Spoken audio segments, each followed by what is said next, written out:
Okay, I'm the Security Strategy Director for NTTCom Security, and my role is to make sure I understand our clients' challenges, the changing threatscapes, the changing business models, and make sure that our managed and professional services are aligned against those client challenges. So you've got a new report coming out?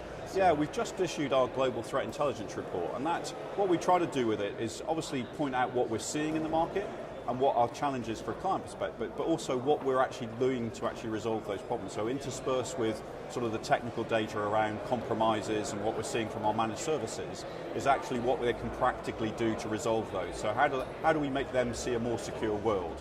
And how do we actually embed security into their fabric of their business so they can be more agile? So our Global Threat Intelligence Report allows them to take a look at, okay, what we've seen, but also what we're seeing within that threatscape. So what's the report found? Well, actually it's quite surprising. When you look at the sort of the technologies that you'll see on the floor here, it's actually, a lot of it is do the basics. But actually a lot of what we see from our clients and NTTCom Security's clients is that they've installed technology, it's come on leaps and bounds, and certainly this show will actually show you that, but actually putting the operational process around it, making sure that it's configured properly, making sure it's aligned to an enterprise security architecture, and making sure it's aligned to what the businesses want. So actually, good technology requires people and process around it as well, and I think that's a resonating message throughout the report. Have there been any surprising findings?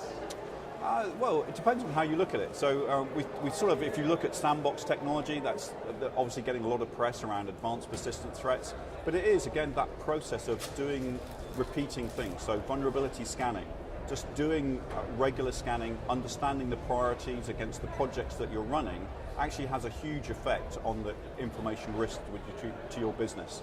So actually understanding, repeating process, and putting that in place. Also, the other interesting thing that we found out, that again, there's a lot of headlines around breaches, a lot of headlines around advanced persistent threats, but not a lot of organizations have an incident response plan in place. And if they have, then they haven't actually tested it. Over 70% of our clients and the people that we investigated don't actually have an incident response process in place, which is really quite fascinating in this day and age. Yeah, what are the dangers of not having a response plan in place?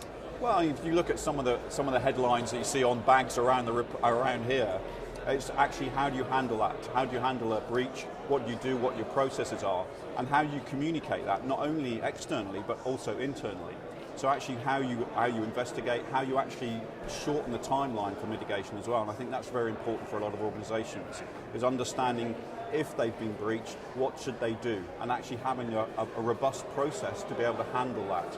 And I think, again, that's quite surprising for a lot of the clients that we talk to, is actually understanding. They might have people, they might have risk processes, but actually testing it, making sure it's work, and making sure it's practical within their business is very important.